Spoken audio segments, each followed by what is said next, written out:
Hi hello beautiful souls எல்லோரும் எப்படி இருக்கீங்க? சிந்திக்கிறதுக்கு இன்றைக்கி என்ன டாபிக்னா, டாபிக் அங்கே இல்லை, எதை குறித்து பேசினாலும் டாப்பிக்காக போயிடுதுங்க. ஒன்றும் இல்லை, இப்போது ஜஸ்ட் நான் உட்காந்து வீடியோவுக்கு வந்து கமெண்ட் கொடுத்தவங்களுக்கு ரிப்ளை பண்ணிகிட்டு இருக்கும்போது ஒரு சப்ஸ்கிரைபர் கேட்ட கேள்வி. அது வந்து இந்த மாதிரி ஏமாற்றிட்டு போயிட்டாங்க. அவங்க நல்லா தான் இருக்காங்க. எப்படியாவது துரத்தி பிடிச்சி போய் அவங்கள செருப்பால் அடிக்கணும் அப்படின்னாங்க. எனக்கு அந்த இடத்துல வந்து அவங்களோட பெயின் எனக்கு ரொம்ப புரிஞ்சுது. இதை வந்து ஒரு தேர்ட் பர்சன் யார் பார்த்தாலும் வந்து ஒரு காமெடியாக தான் பார்ப்பாங்க.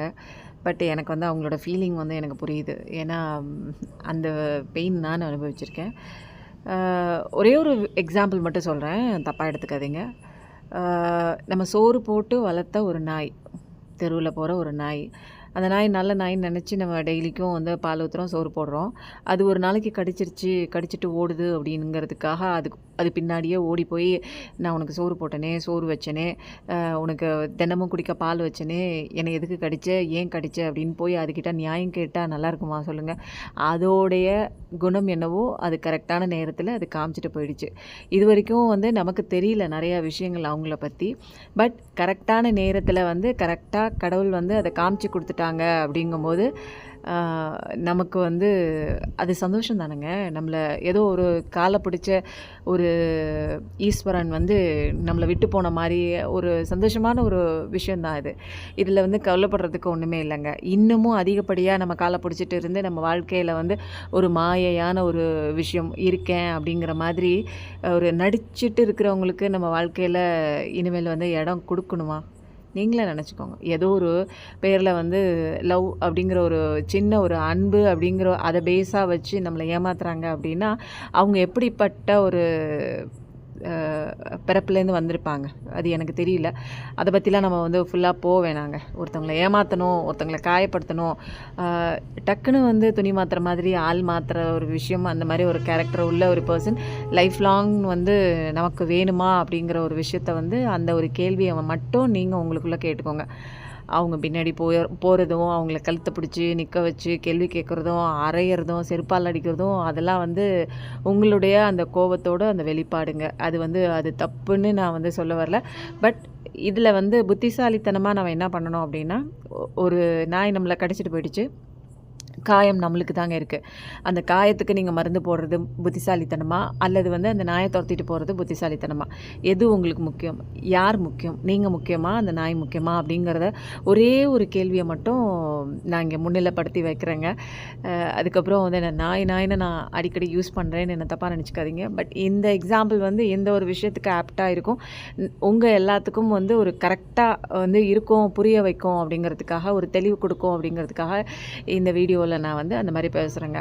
தப்பு பண்ணுறவங்கள வந்து நாய் ஓட கம்பேர் பண்ணுறேன் அப்படிங்கிறது அது ஒரு பெரிய தப்பான ஒரு விஷயங்க.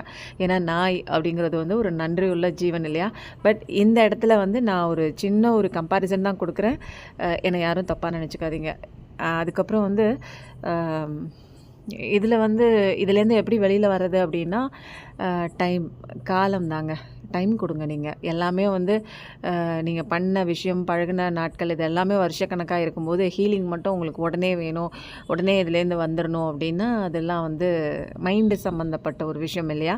இமோஷ்னலாக பாண்டிங் ஆகிருப்பீங்க, ஃபிசிக்கலாக சில பேர் பாண்டிங் ஆகிருப்பீங்க. மறக்கிறது அப்படிங்கிற ஒரு விஷயம் வந்து கொஞ்சம் கொஞ்சமாக தான் நடக்கும். அதில் நீங்கள் இன்னரில் அலைனாக தான் உங்களுக்குள்ளே நீங்கள் போக தான் கடவுளை தேடி போகும்போது உங்களுடைய அந்த இன்னர் இல்லை வர வேண்டிய அந்த சேஞ்சஸ் வந்து கடவுள் வந்து ஈஸியாக உங்களுக்கு வாங்கி கொடுத்துருவாங்க. அதுதான் வந்து கடவுளோட கிஃப்ட்டு.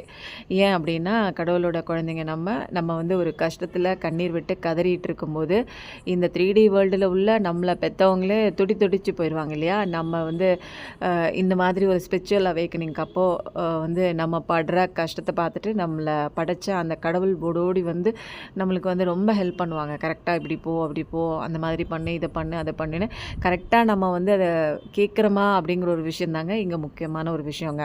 எதன் மூலமாவது நீங்கள் ஏதாவது ஒரு விஷயம் நீங்கள் வீடியோவாக பார்க்கலாம், டேரோ ரீடிங் பார்க்கலாம், ஏதாவது ஒரு புக்கை கூட நீங்கள் எடுத்து படிக்கலாம். எல்லா இடத்துலையுமே உங்களுக்கு வழிகாட்டுதல் உண்டான நிறைய மெசேஜஸ் இருக்கும். ஆனால் அதை காது கொடுத்து கேட்குற அந்த மனநிலையில் நீங்கள் இருக்கீங்களா அப்படிங்கிறது தாங்க ஒரு கொஸ்டின் மார்க். ஏன்னா இப்போ வந்து உங்கள் மைண்டு ஃபுல்லாக, உங்கள் தாட் ஃபுல்லாக வந்து அந்த ஒரு ஏமாற்றமும் அந்த நம்பிக்கை துரோகமும் இதுதான் வந்து ரொம்ப ஆக்கிரமித்து இருக்கும். இந்த நேரத்தில் வந்து கடவுளே இறங்கி வந்து நீ இப்படிலாம் பண்ணு, இந்த பாரு நான் ஒரு வீடியோவே தரேன், அந்த பக்கம் அப்படி நடக்குது இப்படி நடக்குது, இவ்வளோ தப்பு பண்ணுறாங்க, இவ்வளோ ஏமாத்திருக்காங்கன்னு காமிச்சா கூட நம்ப முடியாத ஒரு அவ்வளோ ஒரு பைத்தியக்காரத்தனமான ஒரு அன்பு, அவ்வளோ ஒரு அட்டாச்மெண்ட், அவ்வளோ ஒரு நம்பிக்கை, அவ்வளோ ஒரு பாசம், அவ்வளோ ஒரு காதல், அந்த மாதிரியெல்லாம் வச்சுட்டு அந்த பக்கம் உள்ளவங்க ஏமாற்றிட்டு போயிட்டாங்க அப்படிங்கிற ஒரே ஒரு இதில் மட்டும்தான் இருப்பீங்களே தவிர எவிடன்ஸ் கடவுளே கொடுத்தா கூட நீங்கள் வந்து அதை நம்ப போகிறது கிடையாதுங்க. அந்த ஒரு மனநிலையெல்லாம் நீங்கள் வரணும் அப்படின்னா உங்களுக்குள்ளே நீங்கள் வரணும், மெடிடேஷனுக்குள்ளே வரணும், எக்ஸசைஸ் உங்களை வந்து நேசிக்கணும், செல்ஃப் ரெஸ்பெக்ட் பண்ணணும், செல்ஃப் லவ் பண்ணணும்.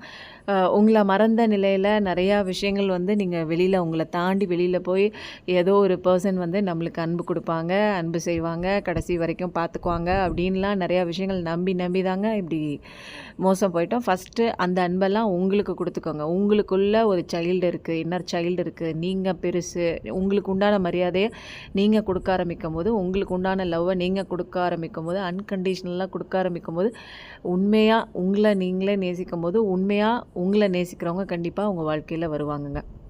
இது எல்லாமே வந்து உங்கள் மைண்டோட அந்த ரிஃப்ளெக்ஷன் தான் வந்து உங்கள் நினைவு தாட்ஸோட ரிஃப்ளெக்ஷன் தான் வெளியில் வந்து ஒரு படம் மாதிரி ப்ரொஜெக்ட் ஆகுது. அது வந்து ஃபஸ்ட்டு புரிஞ்சுக்கோங்க. இது இன்னும் டீப்பர் சப்ஜெக்ட். இந்த சப்ஜெக்ட்லாம் புரியணும் அப்படின்னா நீங்கள் வந்து அதுக்கு வந்து வேறு லெவல் கொஞ்சம் வந்திருக்கணுங்க. கொஞ்சம் இந்த கஷ்டத்துலேருந்து தாண்டி கொஞ்சம் மெடிடேஷன்லாம் கொஞ்சம் வந்து கற்றுக்கிட்டு வந்ததுக்கப்புறம் தான் நான் சொல்கிற இந்த விஷயம் வந்து உங்களுக்குள்ளே நீங்கள் தான் ஈர்த்திருக்கீங்க அப்படிங்கிற ஒரு விஷயம் வந்து தெரிய வருங்க. இன்னரில் அலைன் ஆகி உங்களை சரி பண்ணி பாசிட்டிவ்னஸ்ஸு, ஹாப்பினஸ்ஸு இது எல்லாத்தையுமே உங்களுக்குள்ளே கொண்டு வந்து இன்னர் சைல்டு ஊன்ஸ் எல்லாம் ஹீல் பண்ண ஆரம்பிச்சிட்டிங்கனாலே உங்களுக்கு பாதி கடல் தாண்டியாச்சுங்க. அதுக்கப்புறம் உங்கள் லைஃப் வேறு லெவலுக்கு மாறக்கூடிய ஒரு பொசிஷன் வரும். நீங்கள் உங்கள் லைஃப்பில் உயர உயர உயர உயர உயர உங்களை ஏமாத்தின அந்த பர்சனோட வாழ்க்கை அடி மட்டத்துக்கு தர மட்டத்துக்கு கீழே இறங்கி விழுவாங்கங்க.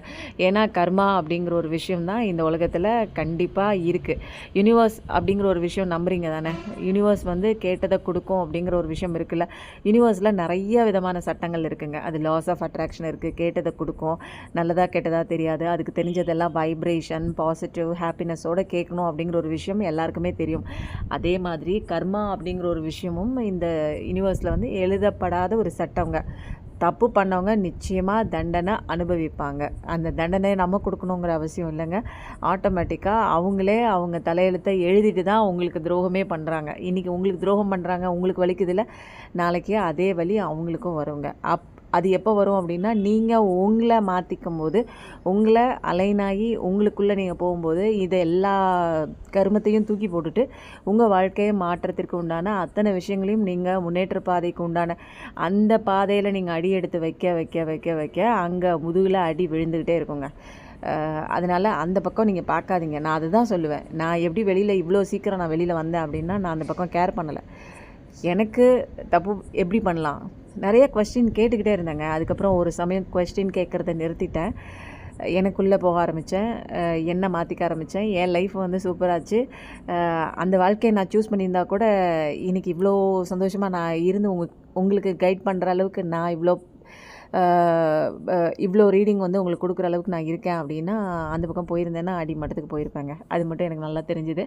கடவுள் எந்த பாதையை உங்களுக்கு கொடுக்குறாங்களோ அது நல்ல பாதை தான். இப்போ வந்து ஏதோ ஒரு முட்டு பாதையில் போய் முட்டிகிட்டு இருக்கீங்க அப்படின்னா திரும்ப கொஞ்சம் டேர்ன் எடுத்து வாங்க. கடவுள் அங்கே அழகாக உட்காந்துருக்காரு. நல்ல வழி கண்டிப்பாக கொடுப்பாங்கங்க. எல்லாருக்குமே நல்லா இருக்கணும்னு நினச்சி தான் கடவுள் வந்து இந்த வாழ்க்கையை கொடுக்குறாங்க. சில வந்து நம்மளை சந்திக்கிற சில பேர்னால நம்ம வாழ்க்கையை வந்து முடிஞ்சு போயிடுச்சு அப்படின்னு நினைக்காதீங்க. முடிஞ்ச இடத்துல தான் திரும்பவும் நம்ம ஒரு விஷயத்தை ஆரம்பிக்க முடியும்.